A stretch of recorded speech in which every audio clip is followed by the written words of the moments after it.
Even for Dragon Ball, it really can't get much worse than this. The timeless realm the Grand Priest created gave birth to a new universal warlord, aka the fusion of Gogeta and Vegito, known as King Gogito, who went on to disrupt the very foundation of the multiverse itself. Everything is unstable, and only now have they begun to comprehend the true extent of how bad the situation is. Zalama looked into Universe Zero and saw versions of Goku and Vegeta from the future who are now training with Shishido. For an instant, he feels overwhelmed by this realization but remains composed.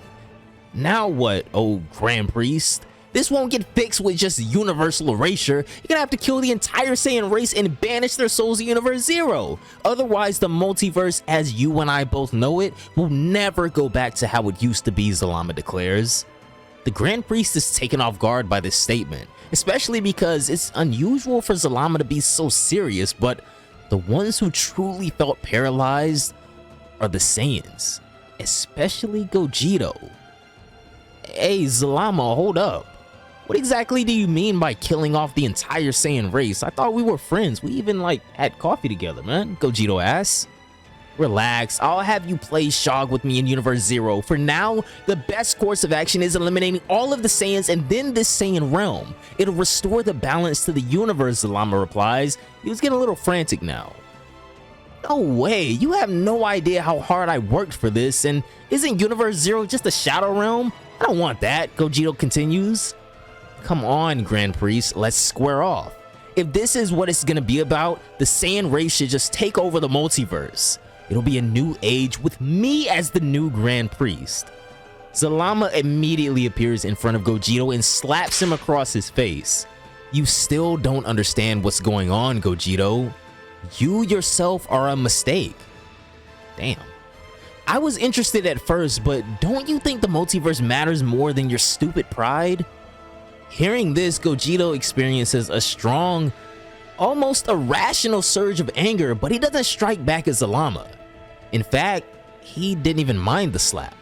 What actually kind of pissed him off a little bit were the words Zalama chose to say. Gogito looks Zalama right back in his eye, maintaining a safe distance still, and says, "My stupid pride? What does that even mean?" Heed these words, Zalama.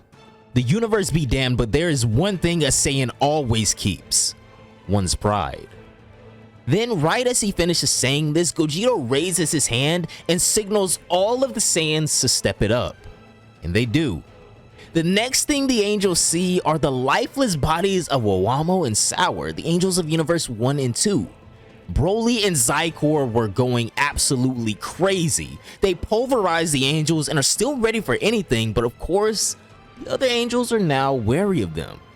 The battle between Whis and Vegeta is still nowhere near its conclusion, and it's clear that both sides are pretty evenly matched, if you can believe that. While Gohan and Bardock look like they could honestly use some help against Mojito, the angel of Universe 9. Gohan tried tapping into his beast transformation, but it still hasn't worked yet. It seems that he'd need an external trigger maybe, which is why they need help, and fast. With the way things are, it'll be impossible for them to last against Mojito, let alone try and defeat him. Gohan, you should go get your father. I'm pretty sure my son can take care of someone like this guy. Go ahead and get him, Bardock states. As he said this, he was just a mere Super Saiyan. His chances of surviving against an angel were exactly 0, but Gohan sees the flare in his eyes, respects his wishes, and flies off in order to search for Goku. Subsequently, Xeno Vegeta pesters King Vegeta for never being as much of a king as Gogito was right now. It seems Gogito's words about the Saiyan pride resonated with everyone, even Yamoshi, who fought once against the tyranny of that same pride. Gohan soon returns with Goku, but by that point, Bardock was barely holding on to his life. Mojito was a sadist to say the least. He looks down on all other races, and so he made sure to make Bardock exhaust every last of his life fumes before the man couldn't physically go on any longer. However, Goku has now arrived.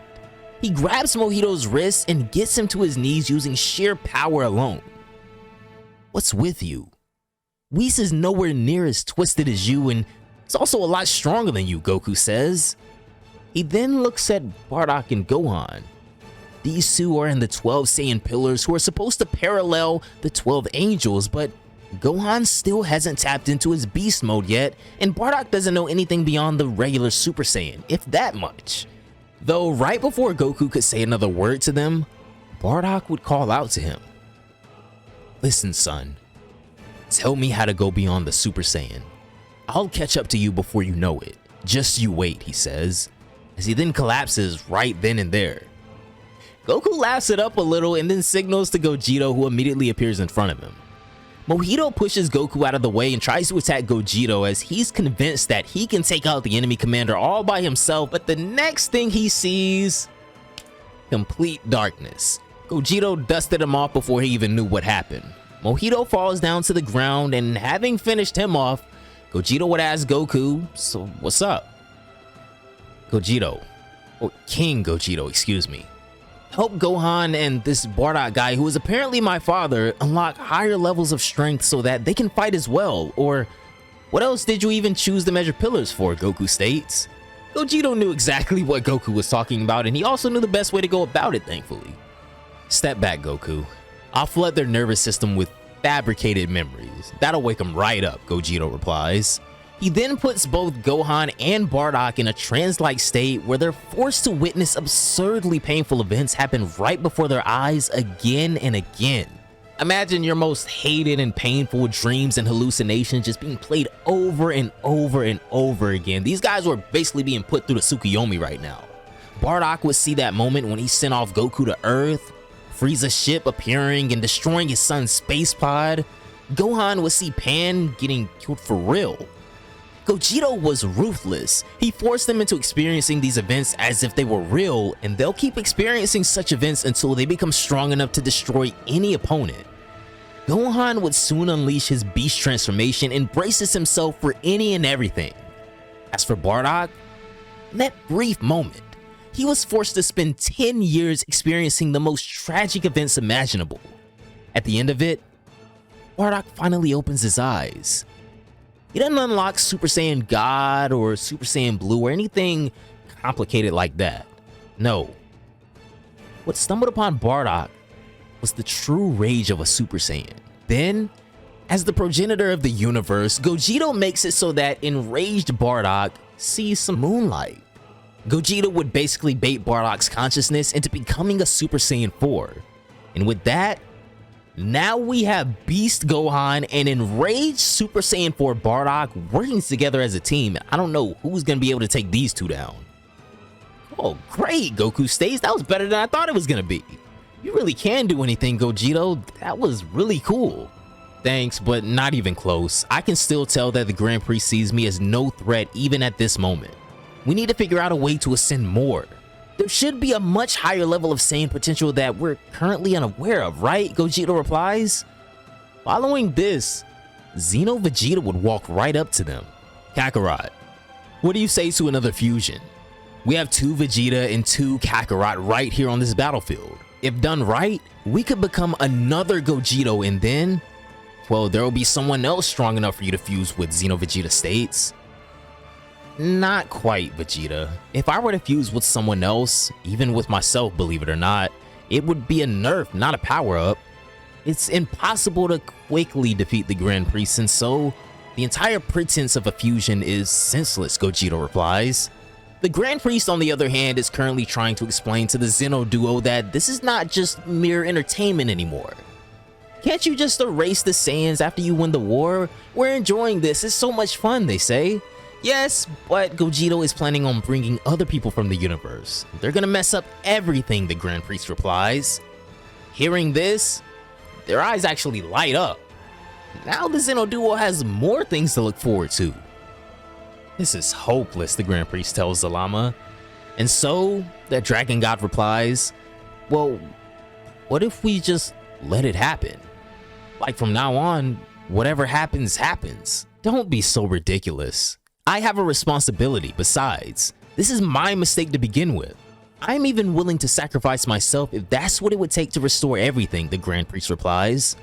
Right away, he receives a telepathic message from Zodas, the angel back home. "Well, if that's the case, can I be the next Grand Priest?" Zodas asks. Well, what's the rush? Calm down, the Grand Priest replies. Well, I've been watching over the battle and the Saiyans have already taken out 3 of the 12 angels. When are you gonna invite me to this party, he asks. Actually, I was planning on getting rid of you together with this 13th universe and, of course, also the Saiyan race. We'll make it so these guys never existed, and just like that, everything will be back nice and normal again, the Grand Priest declares. He then hangs up on Zodas and moves. Within an instant, he's already standing on the ground below. Awamo, Sour, Mojito, wake up. Suddenly, the 3 angels that were defeated begin to rise again as they were completely rejuvenated. Maybe my senses have gone unstable because they now look stronger than they were before, Bardock comments. I agree, Gohan adds. That's some power from the Grand Priest. Gogito walks up to the Grand Priest and says, are we finally getting serious now?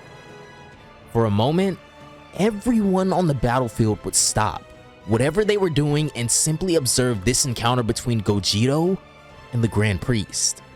No doubt the Grand Priest was shorter than Gogito, but it was almost as if their eyes were lying to them because from what they were seeing, the Grand Priest felt and seemed bigger. Pause. He seemed so much bigger than Gogito that it didn't even make sense. What an overwhelming presence, Vegeta states. Indeed.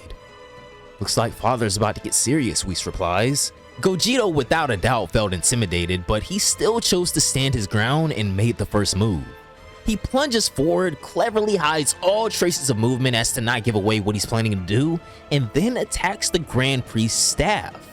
Unfortunately, the Grand Priest was already a few light years ahead of him. Time elapses, and the next thing you see is Gogito's face getting grabbed and then slammed into the ground right in front of the Grand Priest's feet. Listen, Gogito. Pride means honor. If you aren't honorable enough to give your life for the sake of the multiverse to go back to normal, I have zero respect for you, the Grand Priest declares.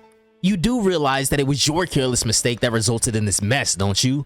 Maybe the multiverse likes things better this way. Come on, shake some of that dust off of those fossilized brain cells. Change isn't always so bad, Gogito replies. The Grand Priest was gonna reply again, of course, but he instead paused because of an odd request from the Zeno duo. He was asked to bring Zodas to the battlefield so that Gogito can bring his guys too. The Grand Priest pinches his fingers and summons Zodas from the Angel's realm. Seeing this, Gogito gives Zalama the hand signal. They may have had an argument earlier, but both Gogito and Zalama also know how important it is to see this thing through all the way until the end.